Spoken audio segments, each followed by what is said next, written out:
Welcome back everybody. Today I'm making a video about a new series called Mastering Retopology. Now, when I started on my 3D designing journey, I never really understood what retopology is, and it took me quite a while before I got it down. The biggest hindrance for me in understanding what retopology was, why do we have to recreate the mesh that we already spent hours on, sometimes even days, painstakingly creating in Blender or ZBrush or whatever it is, when the mesh that we created is already incredibly detailed and incredibly good looking. The idea behind that is quite ingenious, actually. See, retopology is a way for game creators and 3D designers in general to fool the eyes of the people watching the cutscenes or playing the games. Remember how back in a couple of videos ago I said that 3D designing is like a magic trick where you try to fool the person watching into thinking that what they're watching or what they're seeing is a lot more impressive than it actually is. And retopology is the same thing, because every visually impressive game that you've ever played, whether it's God of War, Final Fantasy, Cyberpunk, Forspoken, Hogwarts Legacy, Spider-Man, Black Myth Wukong, the list just goes on. Every single one of these games and every game in the coming years will have retopologized meshes in everything. You can never truly use a non-retopologized mesh. And the reason for that is quite simple actually, and I'm gonna give you the explanation. See, when you're making a new mesh from scratch in Blender or in ZBrush, and you're retopologizing it, usually a high-end mesh with a lot of detail, like any of the previously mentioned games, will easily cross the 2 to 3 million poly count. And if you were to insert that mesh into any game engine, the game engine will just immediately crash. Because you have to understand that game engines do hundreds of different calculations multiple times in a second.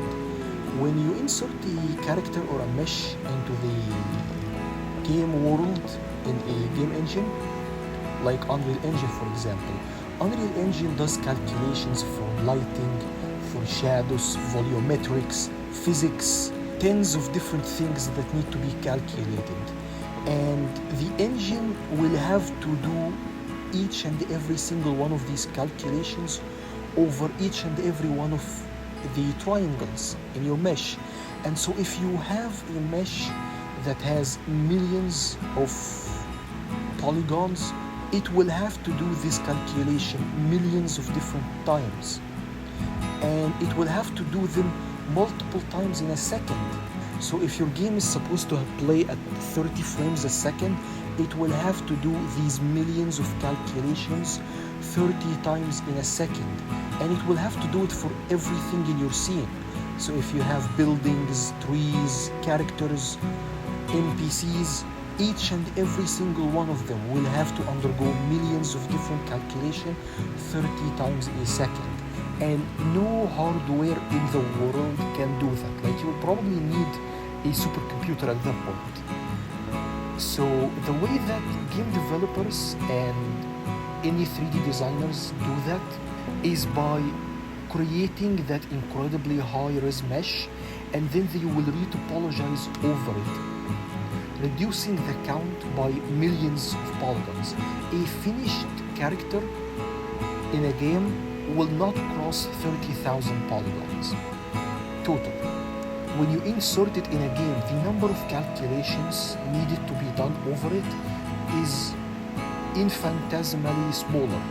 Not only that, when you're trying to work with a non-retopologized mesh, the amount of difficulty you will face is staggering, because everything you will try to do with that mesh will be impossible.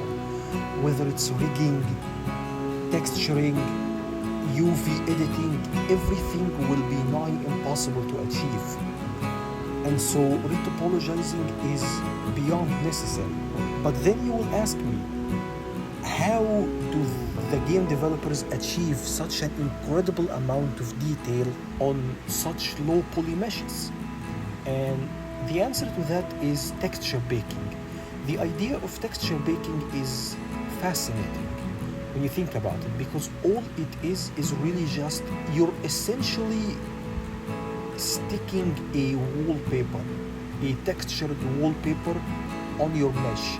And what I mean by that is you create a mesh that is very low poly count, that has the same dimensions as your high poly count model, and you rip all of the detail, the height maps, the normal maps, the texture coloring, everything that you've put on your high-end model, and you stick it on your low poly model.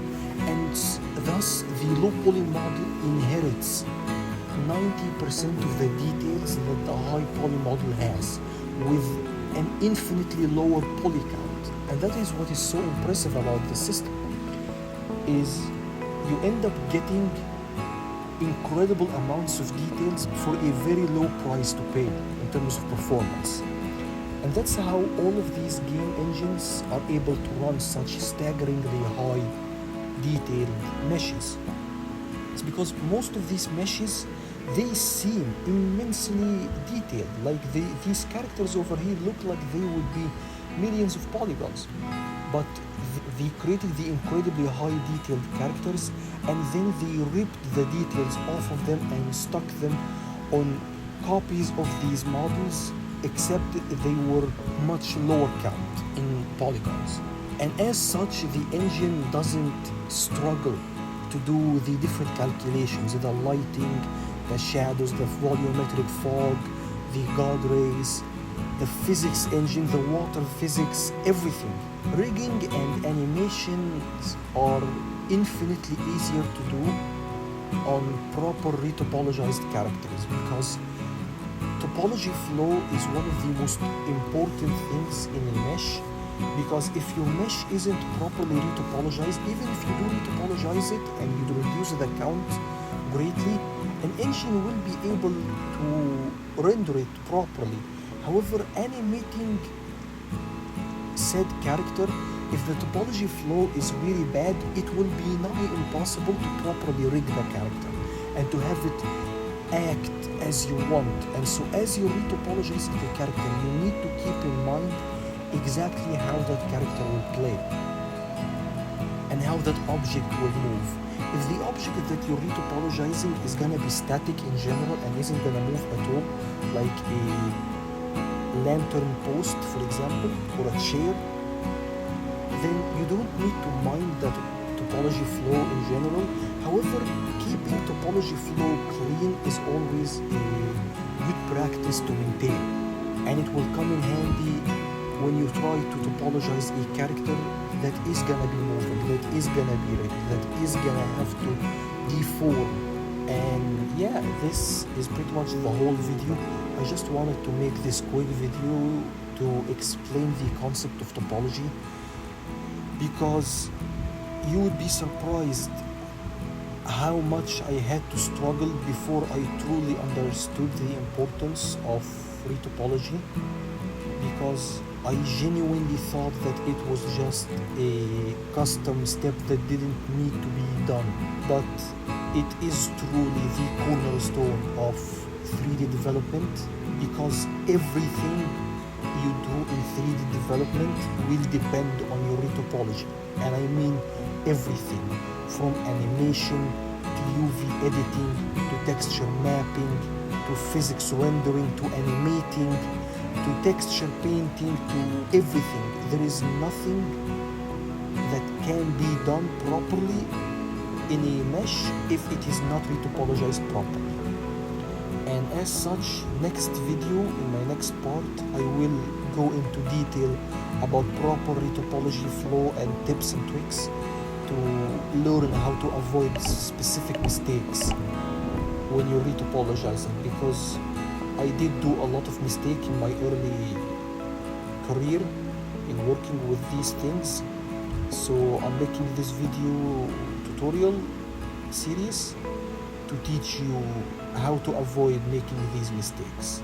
Thank you very much for watching, and I'll see you in the next video.